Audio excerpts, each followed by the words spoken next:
Good morning, students. Before starting today's topic, let's recall the things which we have learned in the last lecture. Okay, so in the last lecture, we had discussed about Maratha Empire, Anglo-Marathas war, and next thing, the policy of paramountcy. Okay, so if we talk about Maratha Empire, we know very well that Marathas were very powerful and three wars fought between East India Company and Marathas. If we talk about first Anglo-Maratha wars, then there was no clear victory, and the second Maratha Anglo-Maratha war, then whose victory was there? Yes, East India Company, and they annexed many states like Odisha, Delhi, and Agra. And after the third Anglo-Maratha war, the East India Company won and they crushed the Maratha empire totally means उन्होंने Maratha empire को totally ख़त्म कर दिया और वो powerful बन गई. Now बेटा सी in the previous lectures we had discussed about Mysore also na, we had discussed about subsidiary alliance also. So now up to here जो ईस्ट इंडिया कंपनी थी जो उनका कॉन्फिडेंस था वो बहुत ज़्यादा इंक्रीज हो गया. ठीक है, उनमें बहुत ज़्यादा कॉन्फिडेंस आ गया क्योंकि अभी तक उनकी हार तो हुई नहीं कहीं भी, हर जगह पे जीतते गए. उन्होंने मैसूर के टीपू सुल्तान को हरा दिया, उन्होंने मराठास को हरा दिया, तो उनमें कॉन्फिडेंस आ गया. मीन्स वो अपने आप को बहुत ज़्यादा सुप्रीम समझने लगे. Okay, so now at that time they had adopted one new policy and that is a policy of paramountcy, and we have discussed about this also, that according to that policy they announced their self paramount supreme, that we are supreme and the Indian rulers they are below, and they had to follow our rules and regulations. And according to this policy, what we have learned in the last lecture, that according to this paramount means paramountcy policy, the East India Company or the Britishers, for protect their interests, they can annex any Indian province or they can threaten any Indian rulers to annex his territory. Okay, so all these things we had discussed. means कि इस paramountcy के according क्या था कि Britishers ने ये बोल दिया कि हम अपने इंटरेस्ट के लिए किसी भी टेरिटरी को एनेक्स कर सकते हैं, मीन्स उसको अपने कब्जे में ले सकते हैं, और या फिर किसी राजा को हम डरा सकते हैं. बेटा so up to here this we have discussed ना. अब इतना सब कुछ हो रहा है. So after this in the last video also I discuss कि क्या इंडियंस बेचारे से हैं, वो हाथ जोड़कर जो भी ब्रिटिशर्स करते जा रहे हैं सब कुछ ऐसे ही, जी हाँ ऐसे ही, आप ठीक हो, हम ऐसे ही करेंगे, हम डर डर के रहेंगे. नहीं, ऐसा नहीं था. उन्होंने क्या किया, प्रोटेस्ट किया इंडियंस ने. So according to that protest they had faced some challenges also. So in this video we have discussed we will discuss the challenges which were faced by East India Company. Okay, so let's start today's topic, and that is challenges during British expansions. means जब Britishers ने अपनी power को expand किया, अपने rule को उन्होंने expand किया, then what type of problem they were faced. Okay, so firstly see about Kittur in Karnataka during the annexation of Kittur. So Kittur की स्टोरी आपकी बुक में गिवन है कि जब उन्होंने कितूर को एनेक्स किया, then what happened at that time. सी बेटा, कितूर जो था, कितूर को वो कैसे एनेक्स करना चाहते थे, due to this means policy of paramountcy, means कि हमारा इंटरेस्ट है और हम अपने रूल को एक्सपेंड करना चाहते हैं, तो कितूर हमारे इंटरेस्ट के लिए बेनिफिट है, तो इसलिए हम कितूर को क्या करेंगे, एनेक्स करेंगे. बट जो कितूर की जो रानी थी, रानी चेन्नम्मा, ओके, वो क्या थी, वो ऐसे नहीं थी कि बेचारी सी थी, उन्होंने चलो ब्रिटिशर्स उसके जो किंगडम है, जो उसकी टेरिटरी है, उसको ले रहे तो ऐसे ही दे दे. नो, जो रानी चेन्नम्मा थी उन्होंने क्या किया, मूवमेंट स्टार्ट की, एंटी ब्रिटिश मूवमेंट, कि जो ब्रिटिशर्स है वो उनको अपनी टेरिटरी से, अपनी किंगडम से बाहर निकाल देगी. सो नाउ अंडरस्टूड हियर कि कितूर को जब उन्होंने एनेक्स्ट किया तो जो रानी चेन्नम्मा थी उन्होंने क्या किया, एंटी ब्रिटिश मूवमेंट स्टार्ट की. So Rani Chennamma took to arms and led an anti British resistance movement. Okay, so Britishers को बाहर निकालने का उन्होंने मूवमेंट स्टार्ट किया। So first this challenge faced by Britishers during their expansion. Okay, now what happened in this story? See beta, arrested in 1824. Who arrested? Rani Chennamma. अब जो रानी चेन्नम्मा थी, जब उन्होंने ब्रिटिशर्स को अपनी टेरिटरी से बाहर निकालने की सोची, तो ब्रिटिशर्स ने सोचा कि ये तो हमारे जो हम कर रहे हैं, हम रूल रेगुलेशन जो अपना रूल को एक्सपेंड कर रहे हैं उसके बीच में ये तो अड़चन बन रही है। तो उन्होंने क्या किया, रानी चेन्नम्मा को अरेस्ट कर लिया। Okay, in 1824 and died in prison in 1829। Means after 5 years she died, Rani Chennamma in the prison. Means वो अपनी किंगडम के लिए, अपनी किंगडम को प्रोटेक्ट करने के लिए वो शहीद हो गए यहाँ पर। सो अप टू हियर अंडरस्टूड। अब नाउ वन मोर थिंग कि रानी चेन्नम्मा जैसे उनकी डेथ होती है, ऐसा नहीं था कि उनकी डेथ के बाद ये मूवमेंट जो थी, जो उनको ब्रिटिशर्स को बाहर निकालने के जो रानी चेन्नम्मा ने स्टार्ट की थी, वो खत्म हो गई। नो, अब क्या था कि जो रानी चेन्नम्मा का जो चौकीदार था उसने क्या किया, जो रहना था उसने उस मूवमेंट को आगे स्टार्ट किया। So Rayanna a poor chowkidar of Sangolli Kittur carried on the resistance. Means जो रेजिस्टेंस जो वो उनके अगेंस्ट जा रहे थे ब्रिटिशर्स को बाहर निकाल रहे थे, वो किसने कैरिड रखा, मीन्स किसने स्टार्ट रखा आगे, रैना ने। Okay, so up to here understood that in Kittur when they annexed then Rani Chennamma she started anti-British movement, and after his death, when where she died in the prison in 1829. Okay, so after her death, the Raina, a poor chowkidar, he continued that movement. Now what happened with him? He was caught, means Raina also, he was caught by the Britishers and hanged by the Britishers in 1830, means after her death, means after 1 year of her death.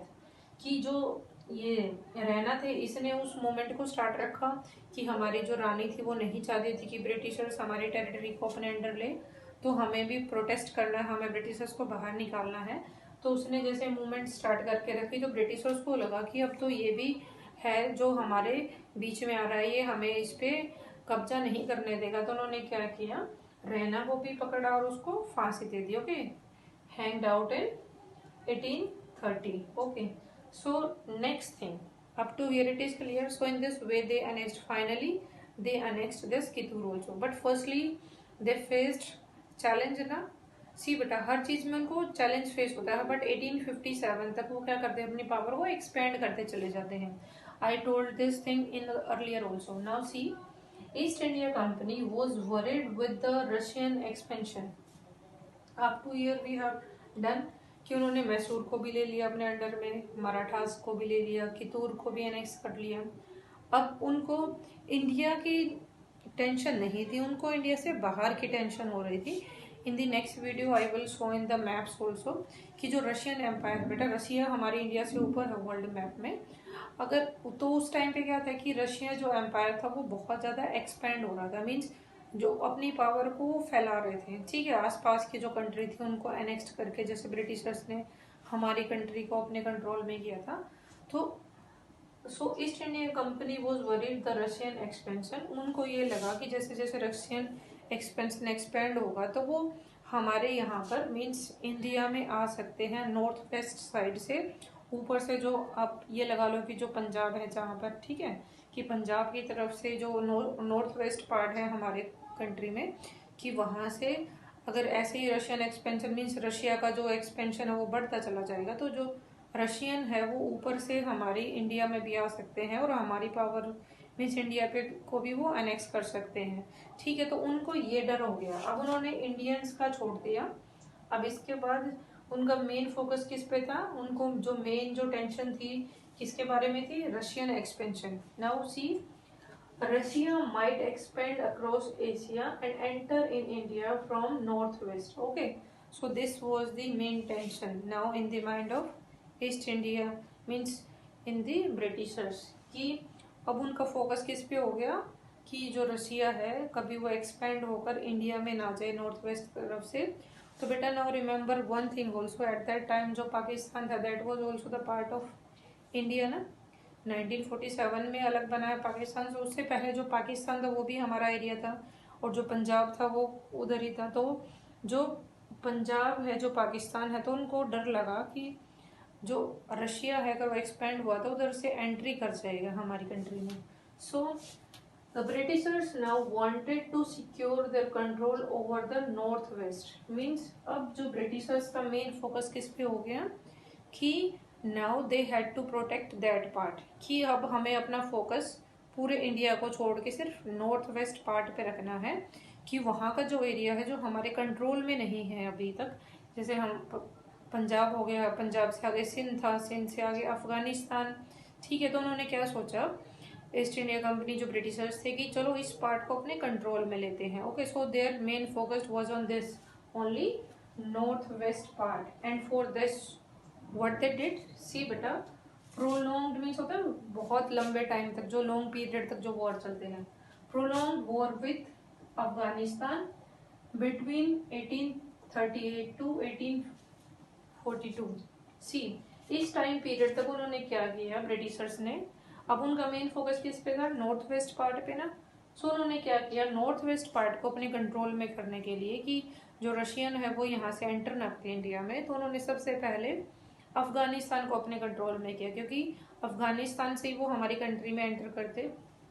तो east India company ने सोचा कि जब यहाँ पर हमारा control होगा then we can stop them. Okay, so इस बीच में हुए वॉर तो उन्होंने क्या किया है, finally they annexed the control over this Afghanistan. Means उन्होंने अफगानिस्तान को अपने कंट्रोल में ले लिया। Okay, and after that Afghanistan Sindh was there, now it is in Pakistan. So Sindh was taken over in 1843। See Afghanistan को 1842 में अपने कंट्रोल में किया उन्होंने। Okay, and they took over Sindh in 1843। अब सी उन्होंने अफगानिस्तान को अपने कंट्रोल में ले लिया, सिंध पे भी अब उनका कंट्रोल हो गया। Now after Sindh who was in line, yes Punjab.